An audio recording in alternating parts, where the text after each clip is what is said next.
ये दोपहर 2:20 से शुरू हो जाएगा और देखिए ये साल का पहला सूर्य ग्रहण माना जा रहा है। शाम के 6:16 पर समाप्त होगा, लेकिन ये सूर्य ग्रहण भारत में नहीं देखा जाएगा, लेकिन इसका सूतक काल भी मान्य नहीं होगा। आपको बता दें कि ये सूर्य पहला Europe, Asia, Africa, north America, south America समेत कई अंटार्कटिक कुछ इलाकों में दिखाई देगा। ज्योतिष इस खगोलीय घटना का महत्वपूर्ण देखिए उनके अनुसार माना जाता है, क्योंकि साल का ये पहला सूर्य ग्रहण मीन राशि और उत्तर भाद्रपद नक्षत्र से घटित होकर होगा और इस दौरान न्याय के देवता शनि भी मीन राशि में प्रवेश करेंगे, जो कि साल 2025 का सबसे बड़ा गोचर है और ऐसे में गर्भवती महिलाओं को इससे दूर रखा जाता है। तमाम तरह की नकारात्मक प्रभाव भी जुड़े रहते हैं। आइए इसके बारे में जानते हैं और हमारे साथ ज्योतिषाचार्य जुड़ गए हैं, जिनका मैं आपसे परिचय करवा देती हूँ। श्री अमोल राज ज्योतिषाचार्य जी हमारे साथ अभी जुड़ने वाले हैं। स्वामी धीरेन्द्र पांडे आचार्य जी हमारे साथ जुड़ गए हैं। सर आपका बहुत बहुत पंडित जी स्वागत है। और डॉक्टर मोहित शुक्ला ज्योतिषाचार्य जी हमारे साथ जुड़े हैं। आचार्य जी आपका भी बहुत बहुत स्वागत है। सबसे पहले मैं स्वामी धीरेन्द्र पांडे जी का रुख करूंगी और ज्योतिषाचार्य जी आप ये आचार्य जी ये बताइएगा हमें कि आज देखिए पहला सूर्य ग्रहण लग रहा है, साल का ये पहला सूर्य ग्रहण है। हमारे दर्शकों को आप क्या कुछ जानकारी देना चाहेंगे? देखिए, चूंकि ये सूर्य ग्रहण जो है भारत में दिखाई नहीं पड़ रहा है, तो भारत में इसका अशुभ प्रभाव कम होगा, लेकिन प्रभाव पड़ेगा लिमिटेड, क्योंकि सूर्य पे तो ग्रहण है ही है और सूर्य एक यूनिवर्सल हर जगह जीवन देने वाला ग्रह है। इसका मुख्य प्रभाव जो है यूरोप, अमेरिका जैसे जगहों पे आएगा और उसके कारण से आप देखिएगा कि इस सूर्य ग्रहण के दुष्प्रभाव से यूरोप आने वाले कुछ महीनों में गंभीर आर्थिक संकट और दंगों की स्थिति वहाँ बनेगी और कुछ जगहों पे जन असंतोष बढ़ जाएगा यूरोप के कंट्रीज में। तो सबसे ज़्यादा नुकसान जो है यूरोप में होगा। अमेरिका में भी चूंकि ये विजुअल है, तो इस कारण से अमेरिका में भी समस्याएं आएंगी, पब्लिक अनरेस्ट बढ़ेगा और अमेरिका का जो व्यापार युद्ध है वो अन्य कंट्रीज से बढ़ेगा। भारत में इसका सीमित प्रभाव है, बहुत ज़्यादा प्रभाव दिखाई नहीं पड़ रहा है। तो इस कारण से लेकिन भारत के लोगों को भी चूंकि एक बहुत ही इम्पॉर्टेंट इवेंट है, अभी 6 ग्रहों का कॉम्बिनेशन जो है मीन राशि में बन रहा है और आज शनि भी शिफ्ट कर रहे हैं और शनिवार का दिन भी है। तो इन सब कारणों से बहुत ही आवश्यक है भारत में जो लोग हैं, ये जो एक ग्रहों का मैसिव पुल आ रहा, ग्रहों की एनर्जी, ग्रह जो बहुत थोड़ी डिग्री 30 डिग्री के कम के अंतर पे 6 ग्रह विद्यमान है, सूर्य ग्रहण है, शनि का ट्रांजिट हो रहा है। तो भारत में जो भी लोग हैं वो अपना स्पिरिचुअल ग्रोथ पे ध्यान दें, जो क्रिएटिविटी है उस पे ध्यान दें, धार्मिकता पे ध्यान दें, जो रिचुअल हो सकता है उसको करें, जो स्पिरिचुअल साधना वो करते हैं वो बढ़ा दें। और साथ ही साथ जो है चूंकि ये शनि का गोचर मीन राशि में है, तो लोग थोड़ा सा जस्टिस और अध्यात्म की ओर, क्योंकि मीन जो है बृहस्पति की राशि है, बृहस्पति एक आध्यात्मिक ग्रह है और शनि वहाँ पे जा रहा है, शनि न्याय का ग्रह है, जस्टिस का ग्रह है। तो इस कारण से धार्मिक, आध्यात्मिक, रचनात्मक और शुभ कर्मों में हम भारत के लोग और विश्व के लोग निरत हों, एक्टिव हो, तभी ठीक रहेगा। शनि कर्म फलदाता है, जो लोग गलत कर्मों में हैं वो निश्चित रूप से शनि के इस गोचर में मीन राशि में 2.5 वर्षों में गंभीर संकटों में आ जाएंगे। जिस तरह से भूकंप के झटके अभी हमने बैंकॉक में देखे हैं, म्यांमार में देखा है, उसी तरह के झटके, जो बेईमानी, जो धोखाधड़ी, चीटिंग और डिस्ट्रक्टिव फोर्सेज हैं, लॉ एंड ऑर्डर को खराब करने वाले और अव्यवस्था फैलाने वाले, वो यूरोप में हो, अमेरिका में हो, इंडिया में हो या मिडिल ईस्ट में हो, आप देखिएगा बहुत ही गंभीर संकट वहाँ पे आने जा रहा है इन सारे कॉम्बिनेशन के कारण से। क्योंकि जब हम इतिहास को देखते हैं तो अभी 6 वर्ष पहले 26 दिसंबर 2019 को 25 को ग्रहण पड़ा था, 25 दिसंबर 2019 को, और 26 दिसंबर को 6 ग्रहों का कॉम्बिनेशन था धनु राशि में। और उसके बाद से आपने देखा कि कोरोना जैसी बीमारी उसी दिन से शुरू हुई और जनवरी तक यूरोप में लाशों के ढेर लग गए थे। 20 मार्च को भारत में लॉकडाउन डिक्लेयर हो गया था।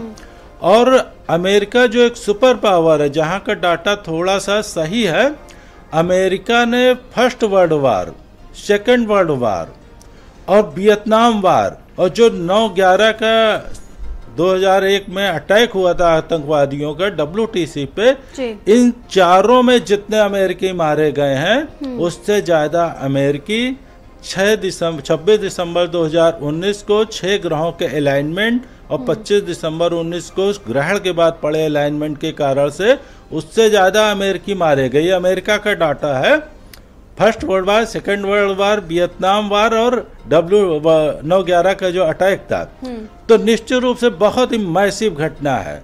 पूरे वर्ल्ड के 820 करोड़ लोग प्रभावित होने जा रहे हैं। जो अच्छाई पे हैं वो तेजी से आगे बढ़ेंगे आने वाले महीनों में, और जो बुराई पे हैं उनको उसी तरह के झटके लगेंगे जैसे झटके अभी बैंकॉक में, म्यांमार में लग रहे हैं। तो शुभ कर्मों पे लोग निरत हों और बुरे कर्मों से दूर रहें। जी बिल्कुल। और हमारे साथ देखिए डॉक्टर मोहित शुक्ला जी, आचार्य जी जुड़े हुए हैं। आचार्य जी, हम आपसे जानना चाहेंगे कि सूतक काल मान्य नहीं होगा भारत में कहा जा रहा है, लेकिन इसको लेकर क्या विशेष पूजा करनी चाहिए? क्या मंदिर के कपाट खुलेंगे? और बहुत ही ज़्यादा नेगेटिव एनर्जी है, ऐसे में जो हमारे दर्शक हैं उनके लिए क्या कुछ उपाय आप बताना चाहेंगे?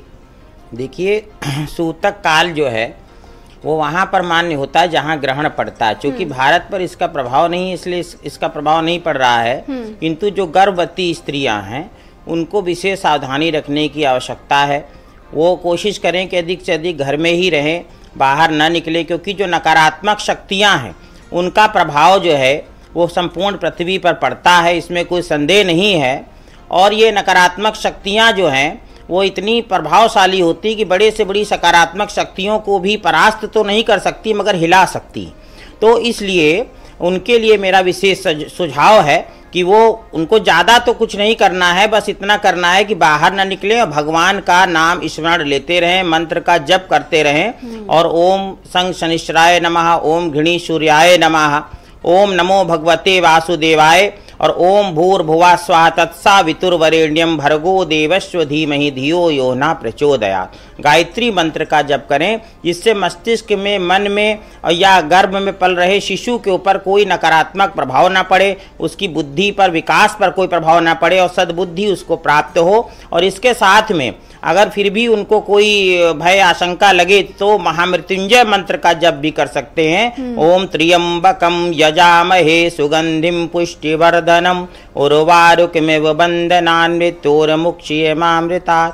और अपने उदर पर गेरू का भी लेप किया जा सकता है। इसके साथ में जैसे किसी चीज़ को काटना, सब्जी काटना या अन्य फल वगैरह काटना मना होता, तो आज के दिन ये सब चीज़ों को आप, सरल उपाय हैं, इनको अवॉइड कर सकते हैं। और विशेष कर ये उपाय, बाकी आप जो हैं अन्य जो सूतक का होता है कि जैसे खान पान का निषेध होता है, या आप जो हैं मूर्ति स्पर्श नहीं होता, मंदिर के कपाट बंद हो जाती, वो इतना प्रभाव नहीं रहेगा चूँकि। तो इसलिए जन सामान्य के लिए कोई सूतक का विशेष नियम नहीं है, अन्य लोगों को परेशान होने की आवश्यकता नहीं है। किंतु मैं एक चीज़ और बता देता हूँ कि यदि सूर्य ग्रहण पड़ रहा है तो ये क्यों पड़ता है, इसका कारण जान लीजिए कि पृथ्वी और सूर्य के बीच में चंद्रमा आ जाता है और चंद्रमा एक छाया बना लेता है और उस छाया को, उसको भूभा कहते हैं, उसके छाया आ जाने से हमें सूर्य नहीं दिखता।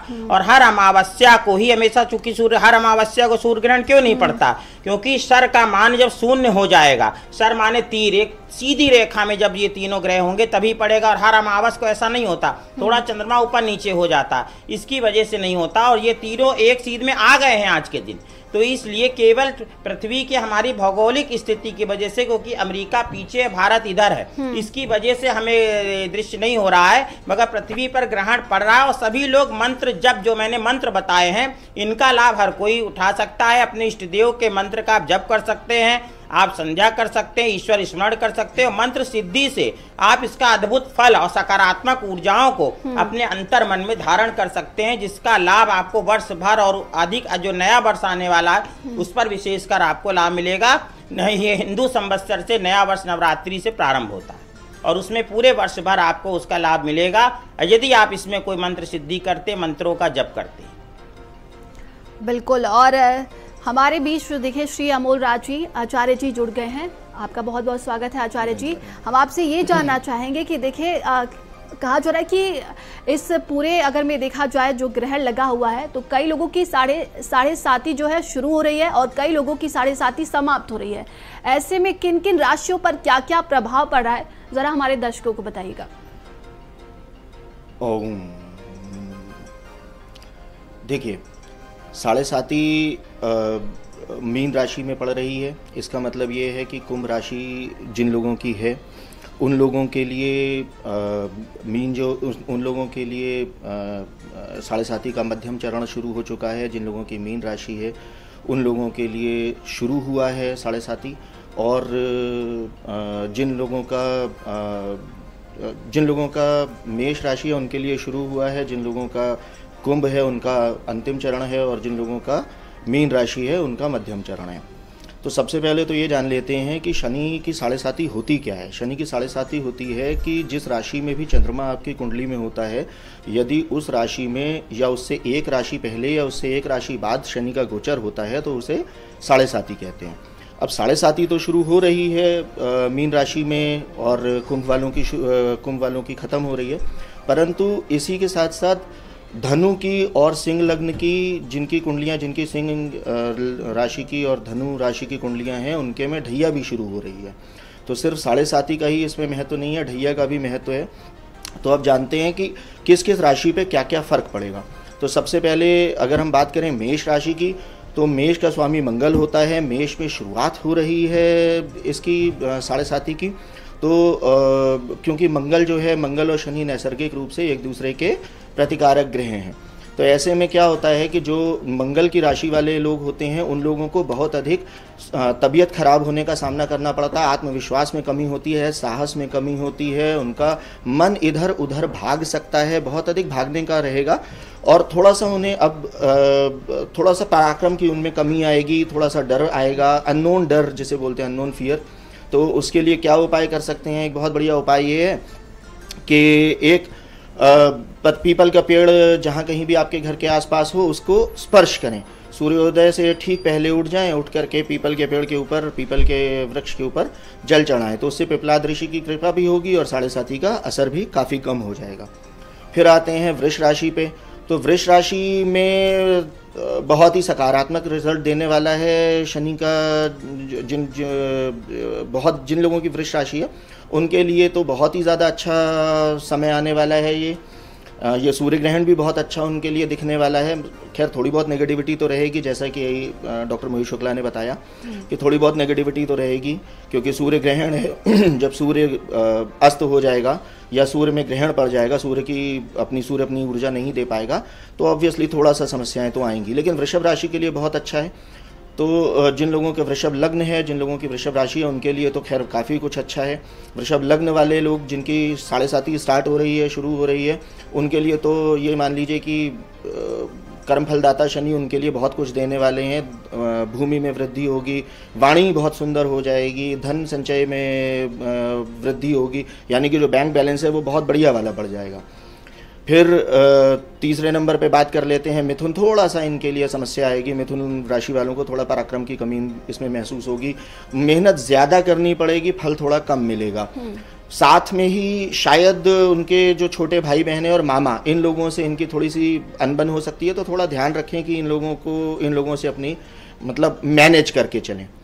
फिर कर्क बिल्कुल अच्छी नहीं है कर्क राशि वालों के लिए। कर्क लग्न वालों के लिए उनको थोड़ा सा ध्यान ज़्यादा रखना पड़ेगा। उनको अच्छे कर्मों में, जैसा कि आचार्य जी ने इससे पहले बताया, धीरेन जी ने, कि अच्छे कर्मों का ध्यान रखना पड़ेगा। बहुत अच्छे कर्म करने पड़ेंगे। बुरे कर्म यदि कर्म लगने वाले इस समय कर रहे हैं और उनकी साढ़े साती आ रही है, तो फिर तो ईश्वर ही बचाए उन्हें, शनिदेव ही बचाएं।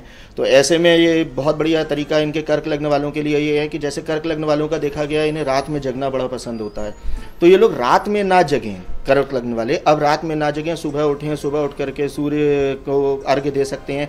सूर्य को अर्घ्य देने के अलावा गायत्री मंत्र का जाप कर सकते हैं, और थोड़ा सा इस बात का ध्यान रखेंगे कि किस दिशा में बैठ करके गायत्री मंत्र का जाप करेंगे, अर्थात किस दिशा में उनका मुख होना चाहिए, रीढ़ की हड्डी सीधी होनी चाहिए। पद्मासन अथवा वज्रासन में बैठेंगे, कोई भी ऐसा आसन हो जिसके ऊपर जो जिससे अर्थिंग नहीं होती है, ऐसा मान लीजिए कि जो विद्युत का कुचालक होता है, ऐसे किसी आसन पे बैठ करके गायत्री मंत्र का जाप करें। बहुत बढ़िया रहेगा यदि 24 बार, 27 बार, 36 बार अथवा 108 बार गायत्री मंत्र का सस्वर तेज आवाज में जाप करेंगे तो कर्क राशि वालों, कर्क लग्न वालों के लिए बहुत बढ़िया रहेगा। बिल्कुल। फिर सिंह लग्न की बात कर लेते हैं। सिंह लग्न के लिए तो 7.5 वैसे भी थोड़ी सी हमेशा से ही थोड़ी सी खराब ही रही है, लेकिन इसमें भी बहुत अधिक परेशान होने की ज़रूरत नहीं है। थोड़ा सा अपने पिता की सेहत को लेकर के इन्हें संभलने की ज़रूरत है। ऐसे में यदि पिता की तबीयत खराब रहती है तो थोड़ा सा ध्यान रखें कि थोड़ा एक्स्ट्रा केयर की उन्हें आवश्यकता पड़ेगी, और कोशिश करें कि पिता के साथ अच्छे संबंध रखें। ये लोग यदि पिता के साथ अच्छे संबंध रखते हैं तो 7.5 सिंह लग्न वालों की भी बहुत ज़्यादा खराब नहीं होती। तो इनके लिए तो सबसे ज़्यादा ज़रूरी है कि ये सुबह उठ करके पीपल का स्पर्श अवश्य करें। शाम को पीपल पे एक सरसों के तेल का दिया ज़रूर जलाएं। पश्चिम दिशा की तरफ उनका मुख होना चाहिए जिस समय वो दिया जलाएं। उसके अलावा अब आगे कन्या लग्न पे आ जाते हैं। तो वे लोग जिनका कन्या लग्न है उनके लिए भी थोड़ी सी परेशानी वाला रहेगा। एक नपुंसक योग बनता है बुध के साथ शनि का, तो ऐसे में थोड़ी समस्या आती है, इनफर्टिलिटी की समस्या आती है, और भी जो यौन जनित समस्याएं होती हैं वो आती हैं ऐसे में। तो थोड़ा सा जो पुरुष हैं उनको थोड़ा इस बात का ध्यान रखना चाहिए कि अत्यधिक मात्रा में या तो बहुत अधिक सोए नहीं या बहुत अधिक जागे नहीं। नींद बहुत ज़रूरी है, और थोड़ा सा इस बात का भी ध्यान रखें कि हो सके तो एक बार बुधवार का व्रत करें किसी योग्य ज्योतिषी की सलाह लेने पहले। लेकिन किसी भी व्रत को, मैं फिर से कहूँगा, किसी भी व्रत, किसी भी मंत्र, किसी भी जाप, किसी भी दान और किसी भी तरह के रत्न या उपाय या रुद्राक्ष करने से पहले ये ना करें कि नहीं आइए 1 से लेकर 14 मुखी रुद्राक्ष तक सारी मालाएं पहन लेते हैं, सारा असर कुछ ना कुछ तो करेगा ही करेगा। नहीं, ऐसा नहीं होता। सारी दवाइयां खाने से ऐसा नहीं है कि पेट सही रहेगा। तो किसी योग्य ज्योतिषी की सलाह अवश्य लें। तो बुधवार का व्रत यदि योग्य ज्योतिषी आपको बताता है तो अवश्य करें कन्या लग्न वाले, उससे उन्हें थोड़ा फ़ायदा मिलेगा। और जो महिलाएँ हैं उन्हें थोड़ा संयम रखने की आवश्यकता होगी। थोड़ा सा बच्चों को लेकर के उन्हें समस्याएं आ सकती हैं। उनके जो छोटे बच्चे, यदि कि 4 साल से छोटे बच्चे होते हैं तो उन्हें थोड़ी सी समस्याएं देखी गई हैं 7.5 में। और फिर उसके बाद तुला लग्न की बात करते हैं। तुला लग्न के लिए तो बिल्कुल ऐसा मान लीजिए ड्रीम कम ट्रू टाइम आ रहा है। जिन लोगों का तुला लग्न है उनके लिए तो 7.5 ऐसा मान लीजिए कि जो भी कुछ उन्होंने अभी तक किया है उसको बढ़ाने वाला है। थोड़ी सी संघर्ष ज़रूर बढ़ेगा, लेकिन ऐस दे से कि भाई जब तक तपेगा नहीं तब तक सोना कुंदन नहीं बनेगा। तो थोड़ी सी संघर्ष अवश्य करना पड़ेगा, लेकिन तुला लग्न वालों के लिए ड्रीम कम ट्रू टाइम है। बिल्कुल आज ही से अपनी जो मेहनत पुरानी वाली की हुई थी उसको फल भोगने के लिए तैयार हो जाएं उसके। फिर आगे बात करते हैं धनु लग्न की, वृश्चिक लग्न की। तो वृश्चिक का जो स्वामी है वो मंगल होता है। मंगल, जैसा कि मैंने पहले बताया, कि शनि से प्रतिकारक ग्रह है। तो लेकिन सबसे बढ़िया बात यह है कि वृश्चिक जो होता है उसमें मंगल भी बहुत अच्छे फल देता है। तो वृश्चिक में यदि वृश्चिक लग्न वालों की यदि 7.5 आरंभ हुई है तो इसके लिए बहुत अच्छी बात है कि थोड़ा सा बजरंगबली का जाप करना स्टार्ट करें। और हो सके तो मंगलवार को मंदिर ज़रूर जाएं। मंगलवार को मंदिर जा करके, बल्कि सुबह की शुरुआत भी इस तरह से करें कि एक चंदन ले लें, किसी भी रंग का, चाहे पीला ले लें चाहे लाल ले लें। यदि लाल रंग का चंदन लेते हैं तो उसमें हल्दी मिला लें, यदि पीला चंदन लेते हैं तो उसमें हल्दी और चूना दोनों मिला लें। इसको मिला करके अपनी अनामिका से अपने ललाट पर उसका तिलक करें। ललाट पर और कंठ पर, मतलब आज्ञा चक्र और सहस्रार चक्र पर करना है उसको। तभी घर से बाहर निकलें तो बहुत अच्छा रहेगा उनके लिए। थोड़ी सी उनको ये समस्याएं आएंगी वृश्चिक राशि वालों को कि उनको थाइज में दर्द, बटक्स में दर्द, इस तरह की समस्याएं आ सकती हैं।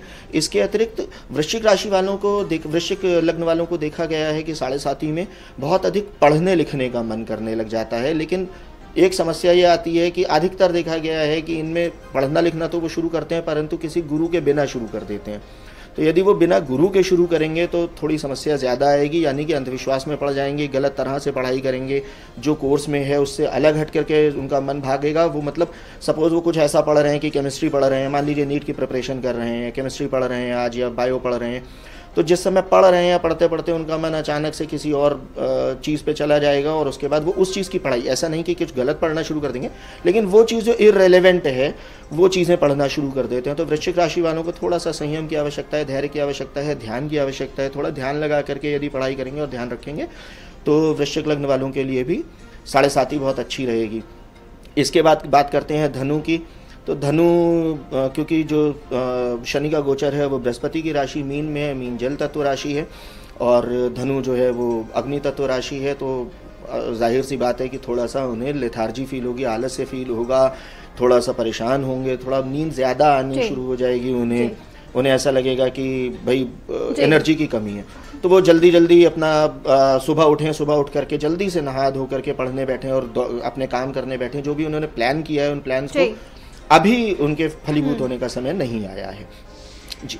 तो इसके बाद अब मकर की बात करें। मकर शनि की खुद की राशि है, तो मकर में भी लेकिन शनि बहुत अधिक फायदा नहीं देते। हाँ, ये जरूर है कि संघर्ष जरूर रहेगा, लेकिन हाँ फल जरूर मिलेगा। थोड़ा लेट फल मिलता है मकर राशि वालों को, मकर लग्न वालों को जिनकी 7.5 चलती है, उन्हें आमतौर पर देखा गया कि द्वितीय चरण में उन्हें फायदा होता है। तो 2.5 साल बाद उन्हें बहुत ज्यादा फायदा होने वाला है, इतना ज्यादा फायदा होने वाला है जितना वो सोच नहीं सकते। लेकिन 2.5 साल तक की जो मेहनत है वो ऐसा मान लीजिए कि बिल्डिंग ब्लॉक्स बनाने हैं, पहले नींव खोदनी है 2.5 साल तक, उसके बाद जो बन के घर निकलेगा 2.5 साल बाद वो बहुत आलीशान होने वाला है। फिर बात करते हैं कुंभ की। कुंभ लग्न जिनका है उनकी यदि 7.5 शुरू हुई है, उनकी तो खैर 7.5 यदि राशि भी उनकी तो 7.5 खत्म भी हो रही है, और 7.5 यदि उनकी कुंभ लग्न में है तो फिर 7.5 शुरू भी हो रही है।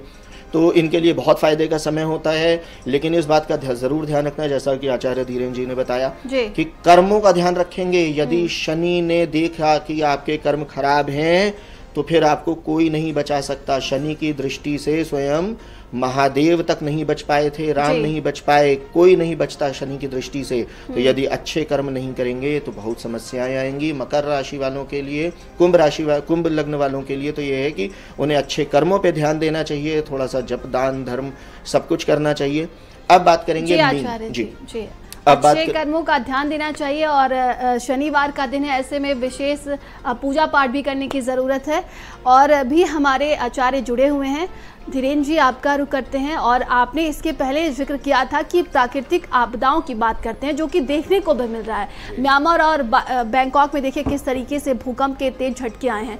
ऐसे में अगर हम भारत की बात करते हैं तो भारत के किन क्षेत्रों में प्राकृतिक आपदाओं का इसका कहा जा सकता है कि वो संकट देखने को मिल सकता है, इसको लेकर हमारे दर्शकों को जरा बताइए। देखिए, भारत में जो है जो ये हमने कई बार भविष्यवाणी की, आपके चैनल में भी 2-3 बार हम कर चुके हैं 29-30 मार्च की ग्रह स्थितियों के बारे में। तो देखिए, भारत का जो ये दिल्ली का क्षेत्र है और ये जो उत्तराखंड है, ये क्षेत्र थोड़ा सेंसिटिव है। यहाँ के लोगों को अभी लगभग 1 महीने तक, जब तक ये 6 ग्रहों का कॉम्बिनेशन है या इन सब का इम्पैक्ट आ रहा है, महीने 15 दिन तक थोड़ा ध्यान रखना पड़ेगा। क्योंकि भूकंप के कुछ झटके जो है दिल्ली या आसपास के ये हिमालयन क्षेत्र, ये जो उत्तराखंड है यहाँ पे या हिमाचल प्रदेश है, यहाँ आने का संभावना है। और वैसे ये जो भारत का जो ग्रहों की स्थिति है, जो स्वतंत्र भारत की कुंडली है 15 अगस्त 1947 की, तो उस समय जो ग्रहों का देखिए वृष लग्न थी और कर्क राशि थी, और जो ये शनि का गोचर हो रहा है फरवरी 2028 तक, लगभग 3 साल के लिए। तो भारत की जो कुंडली है स्वतंत्र भारत की, वहाँ की जो वृष लग्न है, वृष लग्न से एकादश भाव में ये शनि का गोचर हो रहा है। 11वां घर आय का होता है। 6 ग्रह भी भारत की वृष लग्न से अभी 11 में बैठे हुए हैं। पुराण से हम इसको कनेक्ट करते हैं। रावण ने जब अपने लड़के मेघनाथ का जन्म कराना था तो उसने प्रयास किया था कि भाई सारे ग्रह 11th हाउस में आ जाए। 11वां घर आय का होता, इनकम का होता, मनोकामना पूर्ति का, बहुत ही पावरफुल हाउस है। यहाँ पे सारे प्लैनेट लगभग शुभ फल देते हैं, चाहे शुभ हो या अशुभ। तो भारत का जो अभी वृष लग्न है और ये 6 ग्रहों की युति आ रही है, नेपच्यून को जोड़े तो 7 ग्रह हैं 11th हाउस में, आर्थिक लाभ के भाव में। मनोकामना पूर्ति के भाव में। तो आप देख लीजिएगा, आज मैं आपके चैनल में बोल रहा हूँ और फरवरी 2028 तक शनि लगातार वहाँ बैठे रहेंगे। इस बीच भारत टेक्नोलॉजी में आगे बढ़ेगा, भारत स्पेस में आगे बढ़ेगा, भारत कंप्यूटर्स में आगे बढ़ेगा और टॉप की जो 7 कॉन्टिनेंट में जो टॉप की 10 अर्थव्यवस्था है, इन 10 अर्थव्यवस्था में भारत की अर्थव्यवस्था सबसे तेजी से आगे बढ़ेगी आने वाले 3 वर्षों में शनि के बेहतरीन गोचर के कारण से। तो निश्चित रूप से ये भारत के लिए लाभ के भी पक्ष है। शनि का गोचर भारत की जो वृष लग्न है वहां से एकादश स्थान में चल रहा है 3 वर्षों के लिए। तो science, technology, computer, space engineering, इन सारी चीजों में भारत के जो युवा हैं उनकी जो महत्वाकांक्षाएं हैं, सपने हैं, बड़ी छलांग जो भारत इसमें लगाएगा। और भारत की जो स्वतंत्र भारत की कुंडली थी वहां से कर्क राशि थी, वहां से 9th हाउस में सारे प्लैनेट्स का कॉम्बिनेशन आ रहा। तो 9th हाउस जो है धर्म, अध्यात्म, भाग्य का होता है। बिल्कुल।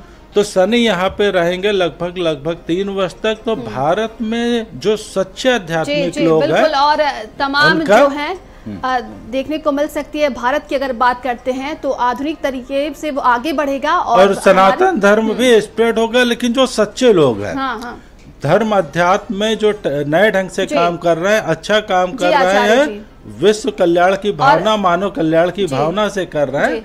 आचार्य जी हमारे साथ आचार्य मोहित शुक्ला भी जुड़े हुए हैं। मोहित जी, हम आपसे जानना चाहेंगे कि अभी देखा जा रहा है कि शनि है और इसके बाद चैत्र नवरात्रि की शुरुआत हो रही है। इस संयोग को किस तरीके से देखा जाए और क्या कुछ विशेष उपाय करें ताकि किसी पर भी कोई नेगेटिव एनर्जी ना रहे, और जो महिलाएं हैं, जो युवतियां हैं और जो लोग अपने ऊपर एक विशेष प्रभाव लेना चाहते हैं, उनके लिए क्या कुछ उपाय आप बताना चाहेंगे?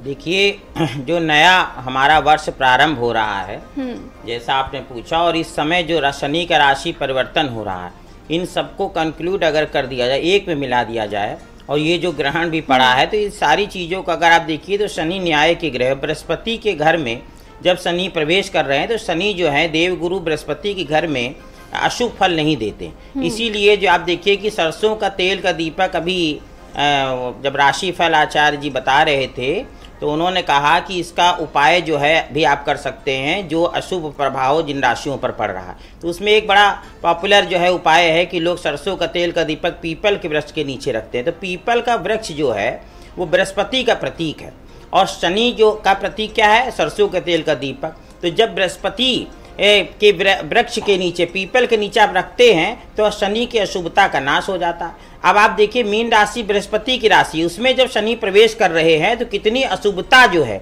जैसा अभी धीरेन्द्र शास्त्री जी ने कहा कि जो अच्छे लोग हैं, ये अच्छे लोगों का मतलब क्या है कि जो श्रेष्ठ हैं, आर्य हैं, महान हैं और जो देवी शक्तियों से युक्त लोग हैं, जो अच्छे जो बेचारे वेट करते हैं कि बुरे लोगों का तो भला हो रहा, अच्छे लोगों का नहीं हो रहा, तो अब उनके लिए अच्छा समय आ रहा है। और नव वर्ष जो आ रहा है वो उन सभी लोगों के लिए अच्छाई की जीत करने वाला होगा। और जो सात्विक लोग हैं, जो मांस और मदिरा का सेवन नहीं करते, उनका कल्याण निश्चित होगा। और जो लोग कर रहे हैं वो उसको धीरे धीरे करके छोड़ दे। आचार्य जी, समय की हमारे पास बहुत ही ज्यादा कमी है, ऐसे में आप सभी का बहुत बहुत धन्यवाद हमारे दर्शकों को इतनी अच्छी जानकारी देने के लिए। और आप लोगों ने बताया कि किस तरीके से उपाय करें इस विशेष जो सूर्य ग्रहण लगा हुआ है, लेकिन भारत में तो नहीं देखा जा रहा है, लेकिन तब भी लोग जो अगर भगवान शनि को मानते हैं तो उनके लिए विशेष पूजा पाठ करें। और अभी के लिए फिलहाल इतना ही। देखते रहिए भारत समाचार।